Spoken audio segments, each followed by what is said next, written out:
पुणे पोलिसांनी खराडीमध्ये छापेमारी करून रेव्ह पार्टी उधळून टाकली। मात्र या रेव्ह पार्टीमधून चक्क ज्येष्ठ नेते एकनाथ खडसे यांचे जावई प्रांजल खेवलकर यांना पोलिसांनी अटक केली।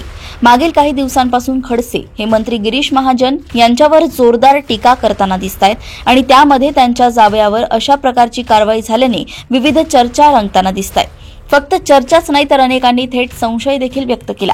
पतीला अटक झाल्यानंतर काही तासांनी रोहिणी खडसे यांनी सोशल मीडियावर पोस्ट शेअर केली। त्यानंतर त्या आज थेट पुणे पोलीस आयुक्तांची भेट घेणार होत्या, मात्र त्यांची पोलीस आयुक्तांसोबतची ही भेट अचानक रद्द झाली आहे। जावयाला अटक झाल्यानंतर एकनाथ खडसे हे थेट माध्यमांपुढे आले आणि त्यांनी स्पष्ट केलंय की माझे आणि जावयाचे काही बोलणे झाले नसून मी देखील हे प्रकरण टीव्हीवरच बघितलंय। ते सध्या पोलिसांच्या ताब्यात असल्याने त्यांच्यासोबत काही बोलणे होऊ शकले नाही। यामध्ये जो कोणी गुन्हेगार असेल त्याला शासन झाले पाहिजे असं त्यांनी स्पष्ट शब्दात सांगितलंय।